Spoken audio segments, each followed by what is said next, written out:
All right, what we're going to be doing here is creating a class, and I'm going to be walking through my thinking process as I write this entire applet. In the process of this, we're going to have an example of me using the color class as well as the random class. So here we go. What we're going to be creating is a skyline, a downtown skyline with skyscrapers that's going to be randomized. So the first thing I want to do is not make it that way. So let's start over. I want to go new class, and I'm actually going to choose the applet option, which is going to give me different things sitting in the middle. So I've named my class Skyline. I'm going to go into applet, and this puts a few things in place that I'm going to want. A lot of this I won't. So I'm going to start by getting rid of all of this, but I do want to keep this init method. And I do want to keep the paint method. Now, a couple things that are worth understanding about applets is that, let's see, there we go, get rid of this. All right, and get rid of all of that.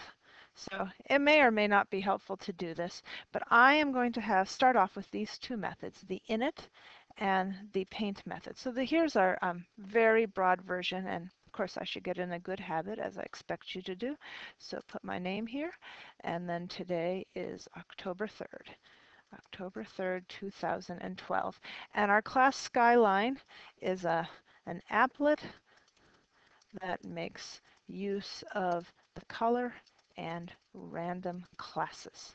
Okay, a couple things are already imported up here, so let's talk about imports. jw.awt, this is the import for using the graphics class more than anything. This next one is the import for anything starting with a capital J, like J applet. We'll also use a J button in there. And then we're going to be using another thing called event. So we're going to use import java.awt.event. And the purpose of this is so that I can use for buttons or mouse or keyboard, any of those things. This will listen to actions done by these items. And since we're going to be using random, we're going to also import java.util.random. And in this case, I'm not going to put a star because that's the only thing I am using from the util class. All right. So one of the things I'm going to do that is new to what you've seen before, but is also showing up in an applet you're working on this week, is I'm going to declare some of my identifiers right up here. And I'll talk about what each of these are in a minute, but I want to talk about why I'm putting them up here. And I don't want to initialize them up here. The reason I'm going to put them up here, these are global identifiers. I'm going to be referring to these in more than one method. If I declared them down here in the init method, then only inside there would they be known. They would only be known inside this method between those curly brackets. But if I tried to refer to them in paint, then they wouldn't know what I was talking about. They would have never heard of these variables. So I declare them up here. Now the purpose of the init method is to initialize all sorts of things when you start the applet. When you run an applet, the very first place it goes to is the init method. So this is the first stop when running an applet. As it turns out, the next stop is the graphics. So after the init method is completed, then the applet runs the paint method. All right, so let's go up here and talk about my various things. I have a random object because I'm going to be picking random shades of gray for my buildings. X is going to say the X position of my building. So this is actually my left X position of my building. The height is going to be the height of the building. The width is the width of the building. And this is going to be the shade of gray for the building. Okay. And we're going to use all kinds of different random shades of gray. Now we're going to initialize these in here. So we're going to say r equals new random, and that creates my random object just like we learned in class. I only need to create one random object and it will do all of my work. I'm going to put an initial building in. So I'm going to set x equal to 0, which is going to put a building on the far left. Its height is going to be 100. Its width is going to be 50, and its gray value is going to be 150. All right, so let's just get this one particular building to show up. So down here in the paint method, I am going to create a new color. Color my gray equals new color. And shades of gray have the same RGB. So I'm going to put in gray, gray, gray. So right now, gray equals 150. And so it's going to create the color 150, 150, 150. And anytime those three numbers are the same, I get a shade of gray.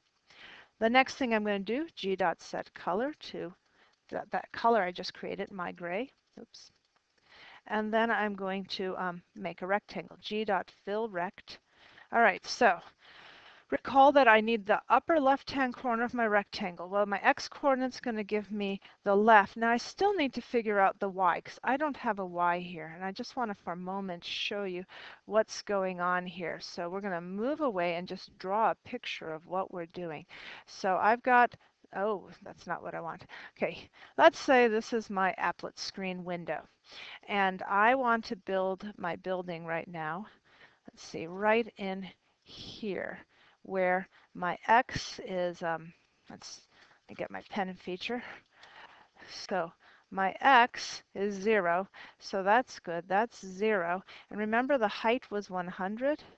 Well, if I'm 100 from here, and this is 500 here, and I did not draw this to scale, but if that's 100, then oops, sorry, I'm starting at 0 here. This goes down to 500, and I'm up 100. I can see that this is at 400. All right, so hopefully I didn't confuse anyone too much. And this circle is really driving me nuts, so let's get rid of it. Okay, so our applet window on the y's goes from 0 down to 500. If my height is 100, actually to find the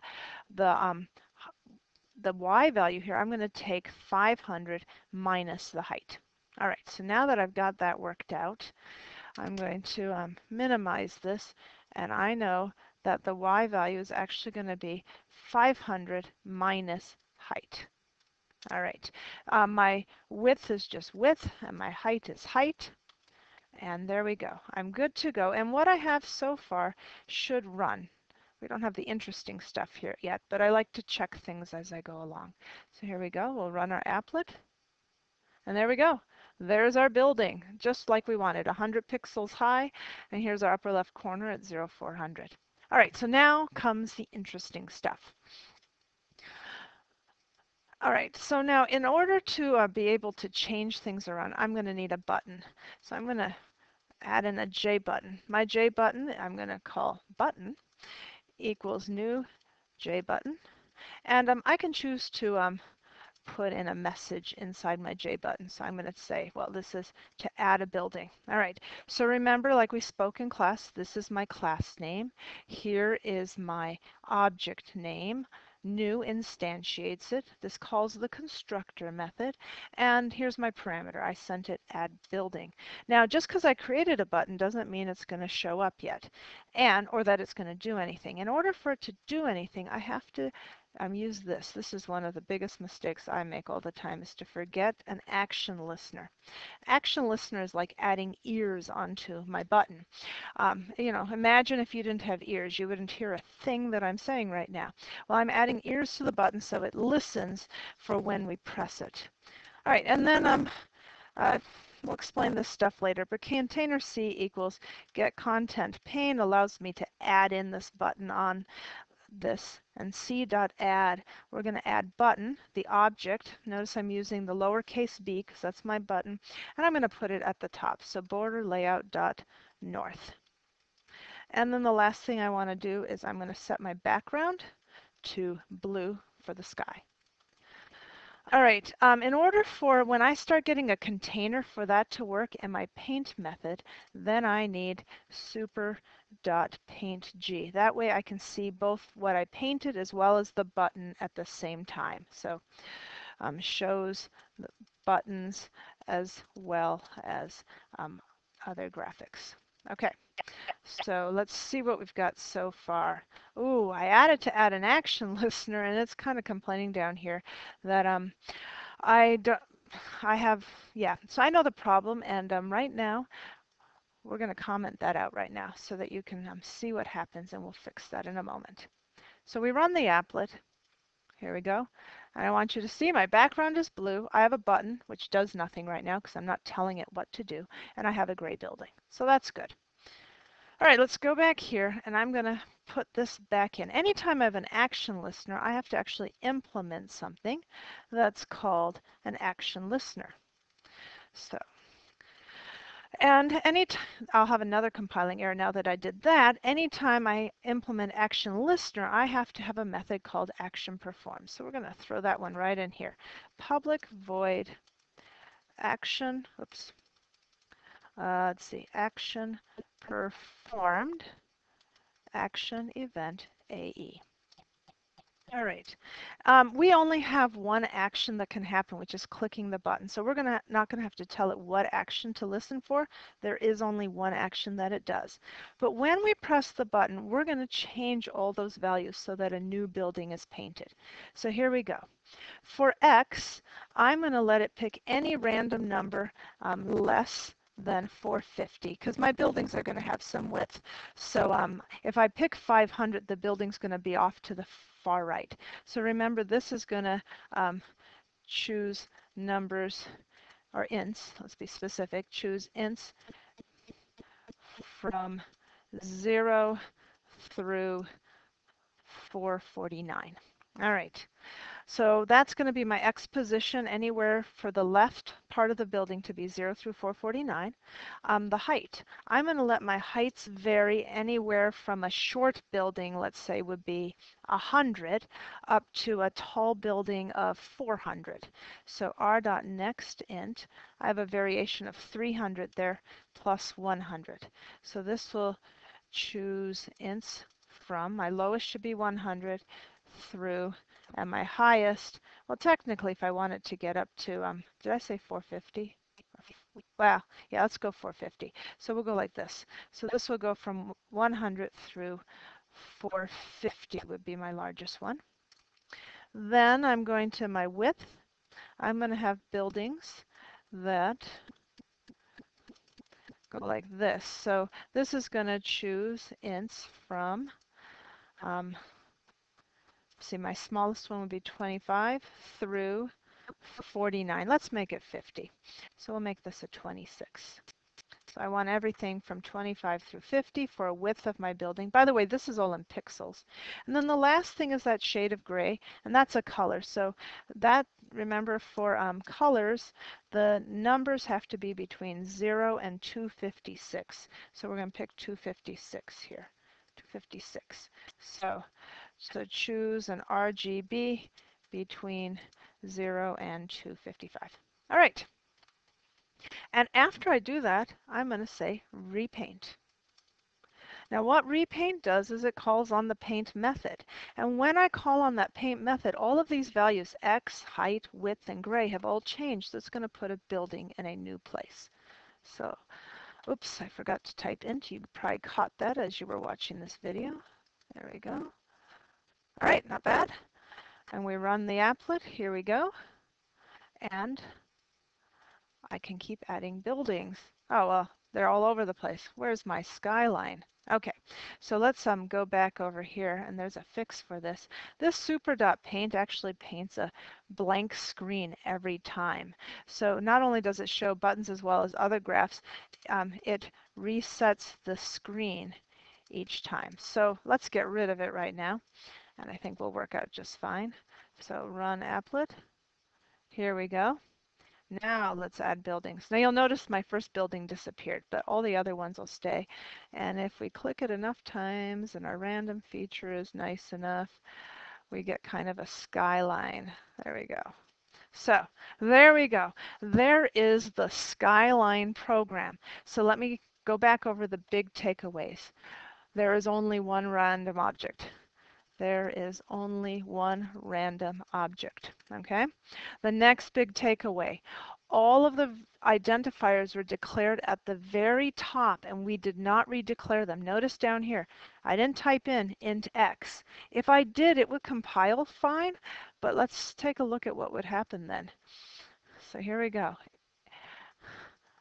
Notice all my buildings are on the left. They don't ever move over.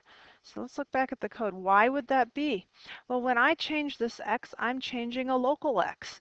And that x is only known in action performed. And when I go down here to paint and it's using this x, it's using the global x, which is right up here. And the global x hasn't changed. So all my buildings are on the left. I do not want to redeclare this because I want it to change the global x, not create a new local x. So same thing with height and width and gray. If I redeclare them in here, nothing changes. All right, good luck on your labs. And you will find all of this code for you to look at as a PDF or even download as a Java file and have fun clicking the buttons and seeing how it works, and maybe even playing around with it and seeing if you can get a better Skyline than I did.